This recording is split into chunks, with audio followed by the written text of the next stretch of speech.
हजरत Mekdad रजी अल्लाह ताला, हजरत Mekdad बयान करते ने, मैं भी बुढ़ा सा ते मेरे नाल दो साथी सन साहबी, वो भी बूढ़े सन। एक दिन ना असी नबी पाक सल्लल्लाहु अलैहि वसल्लम दे कोले आए, आके क्या या रसूलुल्लाह सल्लल्लाहु अलैहि वसल्लम साढ़े कोले रिहाइश कोई नहीं, रहन जगह कोई नहीं, खान पीन भी कुछ है कोई नहीं। आका सोनियो ना कारे ते ना खान नू कोई चीज़ है। नबी पाक सल्लल्लाहु अलैहि वसल्लम फरमाते ने, ओ मेरा हाथा जो है वे उस हाथे दे अंदर चले जाओ, उथे रिहाइश रख लो ते मेरियां बकरियां दा दुध चो के पी लिया करे जे, नाले मेरा भी हिस्सा रख दिया करे जे। आप भी पी लिया ते मेरे वास्ते बर्तन विच रख छड़िया। असी नबी पाक सल्लल्लाहु अलैहि वसल्लम दे उस हाथे दे अंदर तशरीफ लै गए, असी उत्थे रहना शुरू कर दिता है।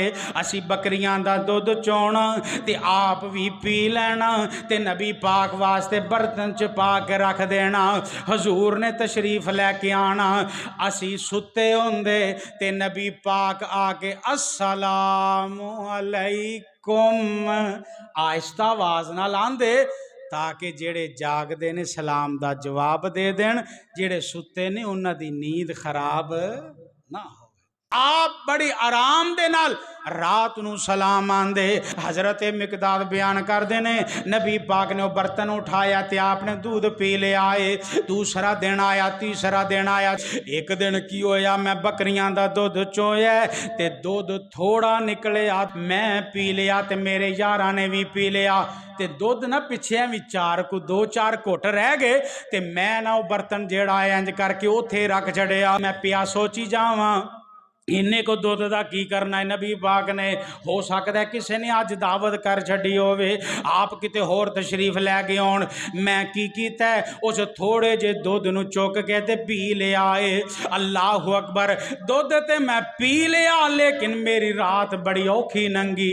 मैं रात सारी सोचदा रहा है नबी पाक की सोचणगे। अगर नबी पाक तशरीफ ले आए, उन्होंने आके वेखिया कि बर्तन च दुध कोई नहीं है ते मेरे वास्ते आप बदवा ही ना कर छड़न। अल्लाह अकबर, कहन लगा वही गल हुई रात का जो टाइम काफ़ी गुजर गया ना, नबी पाक तशरीफ लैके आए, आपने आके बर्तन वेख्या, बर्तन च दुध नजर ना आया। नबी पाक आंदा मैं डरी जा रहा, परेशान हाँ, है पता नहीं की बनेगा यार, मैं दुध ना ही पींदा। इधर मैं गल्लां सोची जाना वा। नबी पाक ने अपना चेहरा आसमाना वाल कीता है। अल्लाह अकबर कबीरा।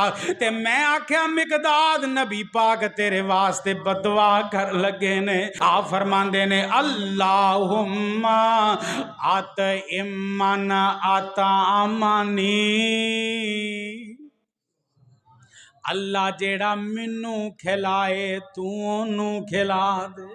वस की मन सकानी, अल्लाह जेड़ा मैनू पिलाए तू ओनू पिला दे। अल्लाह अकबर, ते अल्लाह दे पैगंबर हो सकदा मैनू बदवा देन, लेकिन नबी पाक ते दुआवां दे के चले गए ने।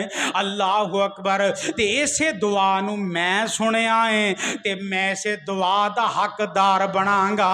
अल्लाह अकबर, कि मैं दिल विच अज़म कर लिया अज नबी पाक ने कोई शै नहीं खाधी, आप घर दे अंदर तशरीफ लै गए ने ते मैं जल्दी दे नाल उठिया वा।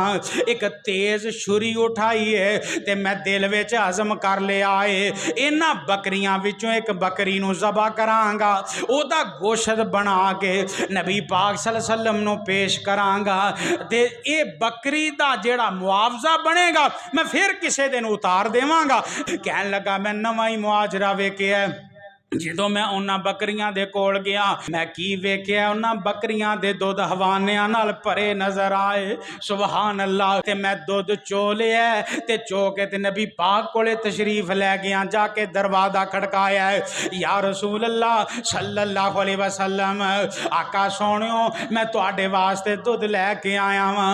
नबी पाक सल्लल्लाहु अलैहि वसल्लम ने इंज करके पकड़ लिया है, आपने पीना शुरू कर लिया है। आप फरमांदे ने मिकदाद हुण तू पी लै। या रसूल अल्लाह तुसी होर पी लो। नबी पाक ने फिर दुध पी लिया है, तीजी वारी फिर पी लिया है। आ फरमांदे ने मिकदाद हुण तू दुध पी लै। हजरत मिकदाद बयान करदे ने फिर मैं दुध दा प्याला पकड़ लिया ते पीना शुरू कर लिया है। मैं दुध पी के हटिया ना, नबी पाक फरमांदे ने होर दुध पी लै। मैं फिर दुध पी लिया है। अल्लाह अकबर। मैं दुध दा प्याला रख दिता है ते मैं मुस्कुराना शुरू कर दिता है। इन्ना मैं हसिया कि मैं लूट बूट हो गया। पाक ने इंज करके मेरे सिर ते हाथ फेरिया।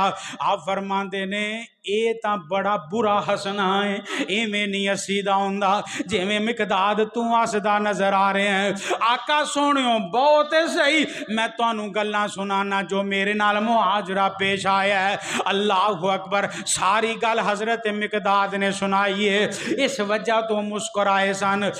हजरत मिकदाद बयान करते ने आप नबी पाक ने मैनू प्याला पकड़ाया और सानू यार कोई पानी दा गिलास ना फड़ावे, असी ओहदे नाल इंतकाम लैण ते उतर पैने आ। साडे नाल कोई शै तो सानू ना फड़ावे, असी ओहदे नाल इंतकाम लैण ते उतर पैने आ। क्यों? असी इंतकामी बन के आए वां, नबी इनकलाबी बन के आया। सुबहान अल्लाह।